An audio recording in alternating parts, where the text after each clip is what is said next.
নমস্কার বন্ধুরা, আশা করি আপনারা সকলে ভালো আছেন এবং নিয়মিত আমার ভিডিওগুলো দেখছেন। বন্ধুরা, আজকে ভিডিও শুরু করছি বিরোহী চৌরাস্তা মোড় থেকে।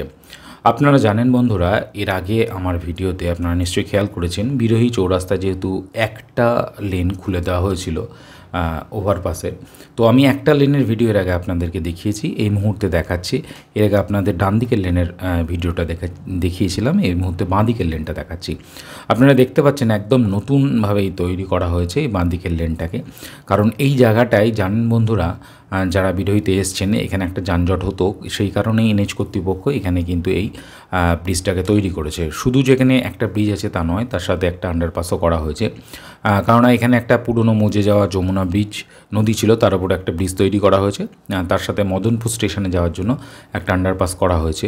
তো যে গাড়িগুলো এই মুহূর্তে ওদিক থেকে আসছে, যদিও অবশ্য এই মুহূর্তে ডান দিকের লেনটাকে অফ করে রাখা হয়েছে, কারণ ওই লেনটাতে ফাইনাল লেয়ারের পিচ দেওয়া হয়েছিল না।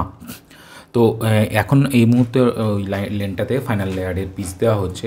তো এই জন্য এই মুহূর্তে বাঁ দিকের লেনটা দিয়ে কিন্তু উভয় দিকের গাড়ি যাচ্ছে। তো এর আগেও আপনারা যারা আমার ভিডিও গত শনিবার বা রবিবারে খেয়াল করেছেন, তাদেরকে আপনাদেরকে দেখিয়েছিলাম যে কোটমোড় ফ্লাইওভারটা চালু হয়ে গেছে, মানে চালু হয়ে যাবে আজকে রাত্রে অথবা কালকে। তো যথারীতি সেরকমই, আর এটা তো একদম সবেমাত্র চালু হয়েছে, আপনারা দেখতেই পাচ্ছেন।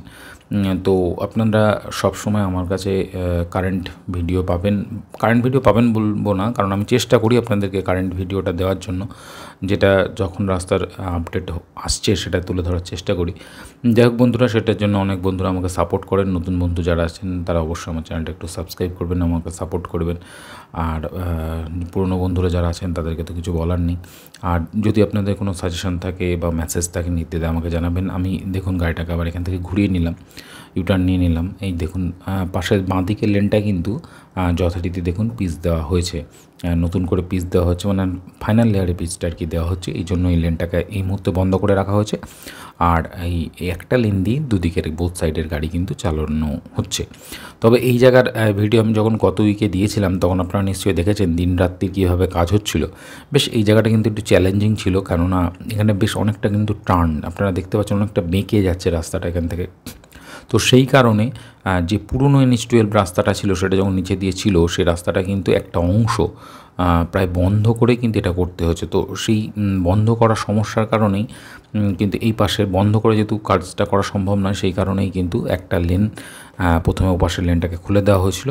ওপাশের লেনটা দিয়ে যখন বোথ সাইডে গাড়ি যাচ্ছিল যথারীতি, সেই সময় আবার এই পাশের লেনটাকে একসাথে, মানে দুটো লেনের গাড়ি একদিক দিয়ে চালিয়ে এই পাশের লেনটার কাজটা কিন্তু শুরু করা হয়েছে এবং যথারীতি তারা শেষ করেও ফেলেছে। ঠিক এই জায়গা থেকেই সামান্য এই কিছুটা অংশ, 30 মিটার মতো অংশ, ওই যে সামনে যে হোটেলগুলো রয়েছে, সাদা হোটেল, এই অংশটুকুই কিন্তু এখানে একটা টার্নিং ছিল, পারিজাত হোটেলের ঠিক সামনেটা।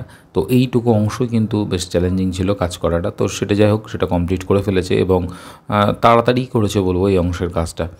যাই হোক বন্ধুরা, আজকে ভিডিও এই পর্যন্তই দেখানোর ছিল যে বর্তমান কাজ কি কতটা এগোলো, এবং বিরোহীর কিন্তু দুটো লেনেই কাজ পুরো কমপ্লিট হয়ে গেছে ব্রিজের। তো আশা করা যায় খুব তাড়াতাড়ি দুটো লেনই একদম সম্পূর্ণরূপে খুলে দেবে এবং সব মানুষের পক্ষে খুব সুবিধা হবে। ভালো থাকবেন, দেখতে থাকবে আমার চ্যানেল, এবং প্রত্যেক ভিডিওতে যা বলি, যদি কোনো মতামত বা আপনাদের সাজেশন থাকে নির্দ্বিধায় আমাকে মেসেজ করে জানাবেন, এবং যদি কী ধরনের ভিডিও আপনারা দেখতে চান সেটাও জানাবেন। নমস্কার, এতক্ষণ সঙ্গে থাকার জন্য।